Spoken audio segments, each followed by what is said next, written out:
History remembers the Mongols as destroyers. We picture endless waves of horsemen torching cities, stacking skulls into pyramids of terror. And yes, that happened. The brutality was real.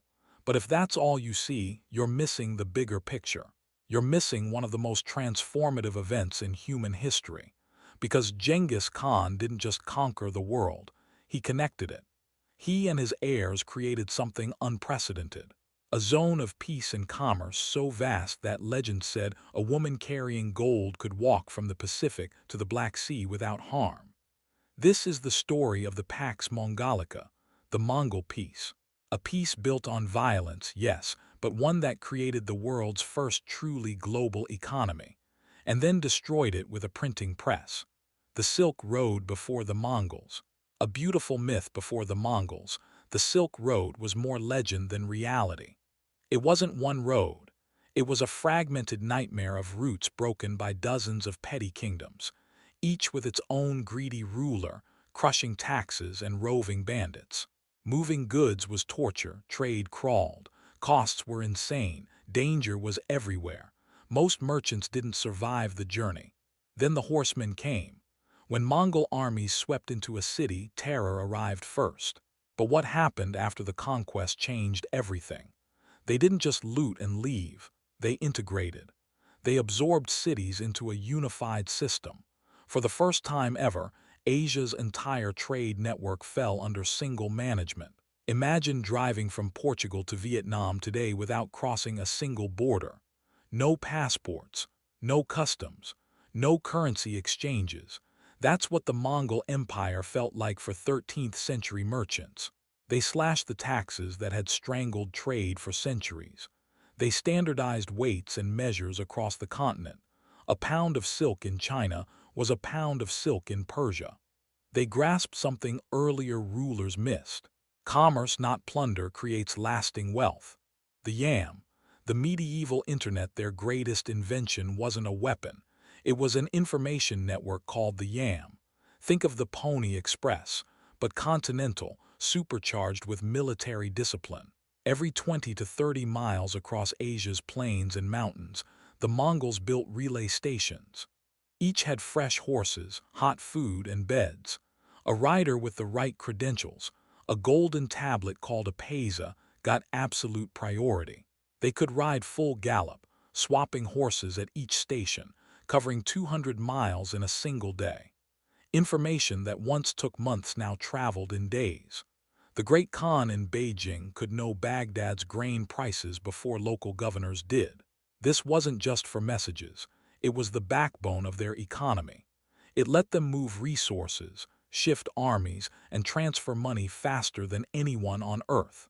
It was the logistics network holding the largest land empire in history together. The yam was revolutionary not just for its speed, but for its reliability. Stations were stocked and maintained with military precision. Failure to have horses ready meant severe punishment. The system operated in scorching deserts, freezing mountain passes, and everything in between. It worked in all weather, all seasons. Merchants could send ahead to arrange deals. Military commanders received real-time intelligence from distant frontiers. Tax collectors reported revenue figures almost instantaneously. The empire operated with an efficiency that wouldn't be matched until the telegraph age, 6 centuries later. Stealing the world's best minds, the Mongols were nomadic warriors raised on horseback, not in schools. Many, including Genghis Khan, were illiterate, but they weren't stupid. They knew what they didn't know. They couldn't run a continent-spanning economy themselves, so they stole the people who could. What followed was history's greatest forced brain drain, but not a drain in the modern sense. It was strategic talent redistribution. Brilliant accountant in Persia, skilled engineer in China, master craftsman in Russia. You weren't killed or enslaved. You were identified, valued, and employed, given a job in Mongol administration. They moved experts like chess pieces, placing them where needed most. Muslim financial experts went to China to overhaul tax systems. Chinese engineers went to the Middle East to build irrigation systems and siege weapons. French goldsmiths went to Karakoram. It was forced cross-pollination of genius. Ideas and technologies separated by thousands of miles for centuries suddenly collided. The result? An unprecedented boom. Chinese gunpowder reached Europe. Persian astronomy flourished in China. Italian merchants brought back noodle-making secrets that became pasta. The Mongols understood something profound. Skilled people are more valuable than gold. A talented administrator could generate tax revenue for decades. A master engineer could build infrastructure that served generations. A skilled artisan could train apprentices who'd spread techniques across the empire. This wasn't random looting of human capital. It was systematic. The Mongols conducted censuses, detailed population surveys that identified not just numbers but skills. They knew who the best blacksmiths were, who understood hydraulics, who could read multiple languages. And they protected these people. If you were valuable, you were exempt from military conscription. Your family received privileges. You got higher pay and better housing. The Mongols created the world's first true meritocracy, brutal and involuntary, yes, but a meritocracy nonetheless. The money problem: by the mid-1200s, the Mongols had everything. Roads, experts, goods flowing from one end of the world to the other. Then they hit an unexpected wall. As trade exploded, they ran out of money. Specifically, copper coins. The economy was growing too fast for physical money to keep up. You can't mine copper overnight. Caravans got bigger, deals got larger, and hauling tons of metal coins became impossible. Their system was a victim of its own success. They needed something lighter, more abstract, something that could keep pace with their globalized world. They needed magic, and that magic came from Genghis Khan's grandson, Kublai Khan. Paper money, the revolutionary gamble. Picture this. You're a European merchant in 1275. You've traveled thousands of miles across mountains and deserts to reach China's legendary markets. Your bags bulge with gold coins, ready to buy the finest silk. You enter a shop, lay gold on the counter, and make your offer. The shopkeeper laughs. He points at your coins like they're worthless rocks. Instead, he demands a dirty gray piece of paper. You're baffled. Why would anyone trade silk for paper? Then he leans in with a chilling message. If you don't use this paper, the emperor will have you killed. This was the shock that rippled through Kublai's world. The Mongols didn't just invent new currency. They invented money as belief, a shared story backed by absolute power. Kublai Khan ruled the Yuan dynasty in China, commanding an empire from the Pacific to Eastern Europe. But despite his power, his empire was bleeding copper. China couldn't mine enough metal for millions of daily transactions. Trade was grinding to a halt. His advisors proposed something radical: stop using value, start using trust. The Kao was born, paper money made from mulberry bark. The creation process was a state secret. Bark was treated, cut precisely, then stamped with Kublai's red seal, his personal guarantee. To enforce compliance, every note carried a grim warning: counterfeits will be decapitated. This wasn't the first paper money. China's Song dynasty had experimented earlier. But the Kao was different. It was the world's first true fiat currency, not backed by gold or silver. You couldn't exchange it for precious metal. The Kao was money simply because the Khan declared it money. His word was law. That law gave paper value. And incredibly, it worked. The system was enforced with both carrot and stick. Merchants who accepted paper currency got preferential treatment: first access to government contracts, licenses for lucrative trade routes, protection from bandits. Those who refused faced confiscation of goods, heavy fines, or execution. The government also maintained exchange offices in every major city where people could, theoretically, convert large amounts of worn paper for crisp new notes. This created the illusion of backing without actually requiring precious metals. The golden age: overnight, China's economy transformed. The government could pay soldiers, officials, and builders without mining copper. Merchants loved it. Instead of hauling 500 pounds of coins, heavy, cumbersome bandit bait, they carried fortunes folded in their pockets. Marco Polo was stunned. He wrote that the Khan had mastered alchemy, discovering how to create wealth from nothing. With these pieces of paper, they can buy anything, and no one dares refuse it on pain of death. Armed with this unlimited credit, Kublai embarked on monumental projects. He built the Grand Canal's northern extension, connecting Beijing to southern agricultural heartlands, securing food for centuries. He created one of the world's first social safety nets. When floods or droughts destroyed crops, the government printed money, bought grain elsewhere, and distributed it. He patronized arts and sciences, funding advances in astronomy, medicine, and literature. The prosperity was real and visible. Cities boomed. Markets overflowed with goods from every corner of Asia and beyond. The middle class expanded as trade created wealth for merchants, artisans, and even skilled laborers. Foreign visitors were amazed. The capital city Dadu, modern Beijing, was unlike anything in the medieval world. Wide streets laid out in geometric grids, public parks, magnificent palaces, markets selling spices from Indonesia, furs from Russia, glassware from Syria, porcelain that would become synonymous with China itself. The paper money system enabled an explosion of banking services.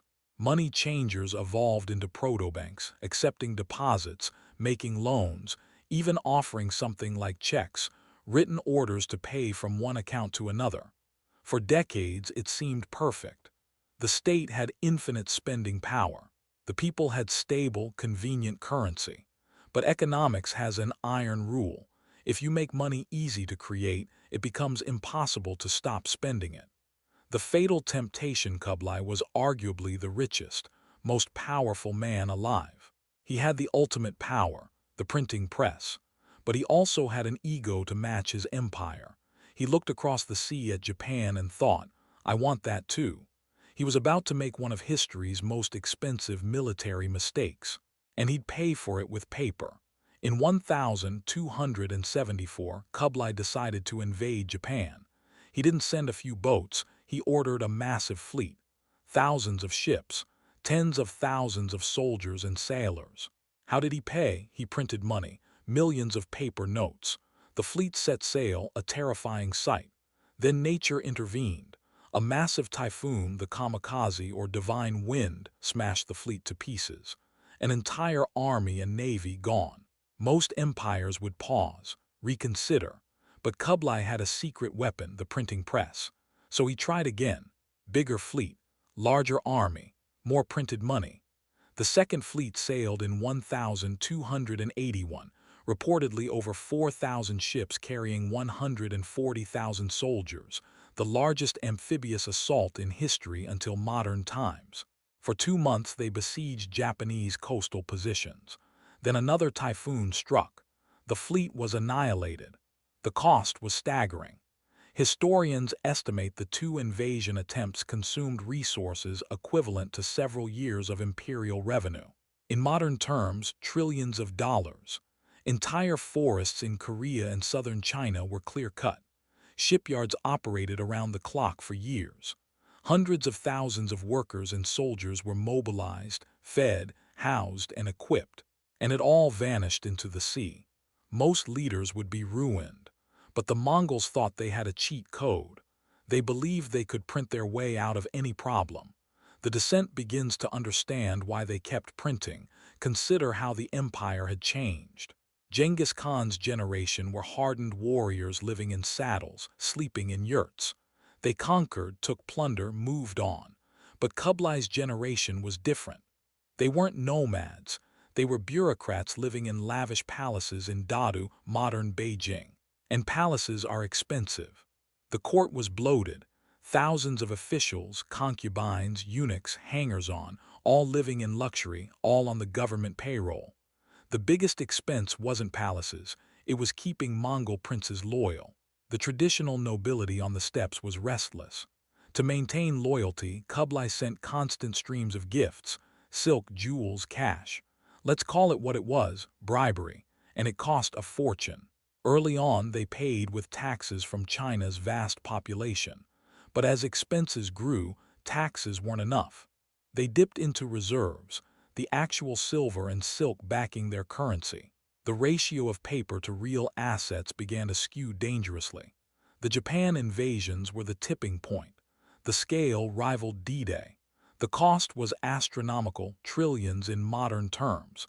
Entire forests were felled for ships. Shipbuilders and laborers were paid. Hundreds of thousands of soldiers were equipped and fed for months, all paid with paper money. When the fleet sank, real wealth, wood, iron, grain, labor, didn't return. It was gone at the ocean bottom. But the paper notes remained in circulation. This is classic demand-pull inflation, too much money chasing too few goods. When ships sink, physical resources vanish. But paper claims on those resources still exist. Everyone has cash, but things to buy have shrunk. What happens? Prices soar. The psychological impact was profound. Merchants and farmers who'd accepted paper currency in good faith suddenly saw their purchasing power evaporate. A note that bought 10 bags of rice now bought 5, then 3, then 1. The elderly, living on fixed pensions, were devastated. Soldiers' salaries, once adequate, barely covered basic needs. The middle class that had flourished under early paper money suddenly found themselves struggling. The spiral accelerates, and it wasn't just Japan. Kublai tried invading Java, failed. Multiple campaigns in Vietnam failed. Each failure was an economic body blow.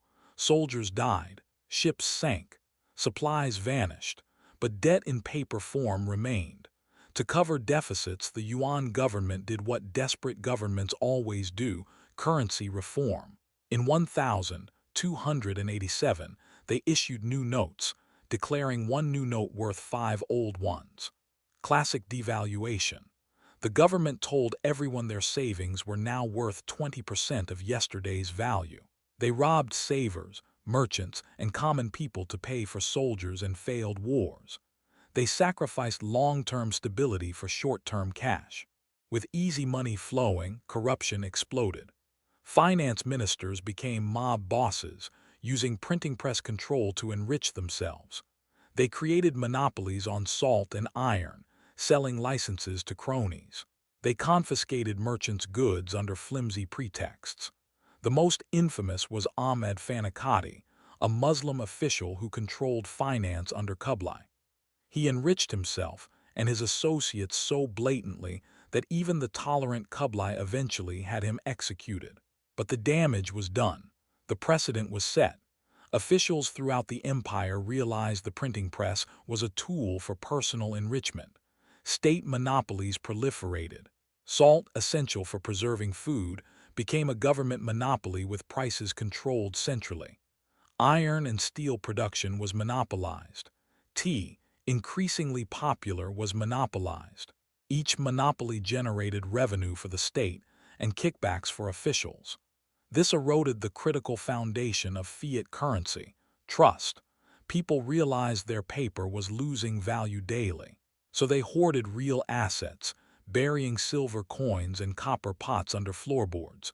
They dumped paper money fast, buying anything tangible before tomorrow's price increase, which made inflation worse. When Kublai died in 1294, cracks were visible everywhere. Basic goods prices spiraled. Common people on fixed incomes suffered terribly. Unrest spread. But the system held barely. The Mongol court lived in its luxury bubble, convinced it could print its way to prosperity. They were prepared for war and rebellion, but not for what came next. Nature was about to kick them when they were down. The plague arrives. Imagine it's 1350. You're in Dadu, pushing a wheelbarrow piled with paper money to market. The vendor laughs. He won't trade it for a single bag of rice. Streets are littered with cash, blowing like worthless confetti.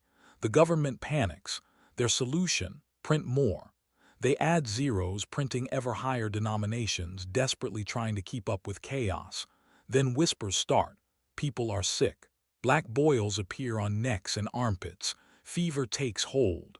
A terrifying cough brings blood. The economy was already on life support. The Black Death pulled the plug. Kublai's successors lacked his charisma, authority, and discipline.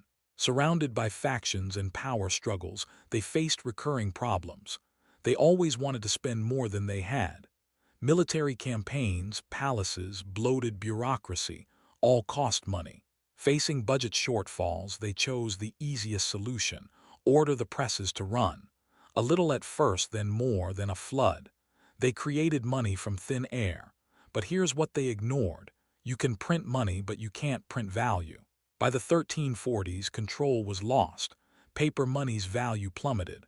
Rice and salt prices skyrocketed, sometimes doubling daily. Notes once worth fortunes barely bought meals. This wasn't just economic inflation, it was psychological. When people collectively decided paper was worthless, it became worthless. Trust evaporated. Merchants refused paper notes. Why trade silk or spices for paper worth less tomorrow? Shops closed. Hoarding became rampant. The sophisticated trade network defining Pax Mongolica ground to a halt. The economic engine seized. Then the plague arrived, traveling the same trade routes the Mongols built. Cruel irony. It hitched rides on fleas, rats, and caravans, moving from Central Asia into China's heart. The pandemic that would devastate Europe began in an empire already rotting inside. The death toll was apocalyptic. Historians estimate 30–50% of the population died in some regions. One of every 2 or 3 people gone, villages vanished, cities became ghost towns, agriculture collapsed, no one to plant or harvest. Famine followed pestilence. The government's tax base evaporated. You can't tax dead people. But the emperor still had bills, an army to feed, officials demanding salaries. In total insanity, the government doubled down, trying to enforce worthless money more strictly. They made refusing it a crime. But you can't enforce laws when police and soldiers are dying too. The state was losing its monopoly on violence, its ability to govern. The combination of hyperinflation and plague created a perfect storm of social collapse. The Confucian order that had held Chinese society together for centuries broke down. Filial piety, the duty of children to care for parents, evaporated when survival meant abandoning sick family members. Villages that had existed for generations were abandoned overnight. Bandits and warlords filled the power vacuum as central authority crumbled. Revolution and collapse, hunger and grief make people fearless. Chinese peasantry had been squeezed for decades, watching savings stolen by inflation. Now they watched families die while Mongol elites hid in palaces, seemingly immune. The social contract shattered. A religious sect rose up, the Red Turbans, named for their red headbands. Their leader, Zhu Yuanzhang, was a peasant monk orphaned by famine and plague. He had nothing to lose. Zhu's story is remarkable. Born into poverty, he watched his entire family die when he was 16. He became a Buddhist monk just to survive. Monasteries offered food and shelter. When even the monastery ran out of food, he became a beggar, wandering from village to village. Then he joined the Red Turbans. His military genius and organizational skills quickly elevated him. But more importantly, he understood the people's rage. He'd lived their suffering. The Red Turbans didn't want reform. They wanted to erase the Yuan dynasty. They preached apocalypse and restoration of a native Chinese dynasty. Their message resonated with millions. The Mongol army, unpaid, underfed, demoralized, crumbled. They were shadows of the force that conquered the world. Red Turbans captured city after city. Their first act: burn government offices, burn tax records, make huge bonfires of worthless paper money, a powerful symbolic rejection of the Mongol system. The symbolism was deliberate and powerful. In Chinese culture, burning something destroys it utterly, even in the spiritual realm. By burning the paper money, they weren't just rejecting its economic value, they were ritually destroying the Mongol claim to legitimacy. By 1368, it was over. The last Yuan emperor, Toghon Temur, fled Beijing without fighting, retreating to Mongolian steppes his ancestors left a century before. The greatest land empire in history lasted less than a century in China. Genghis Khan's dream was dead. Zhu Yuanzhang became the Hongwu emperor, founding the Ming dynasty.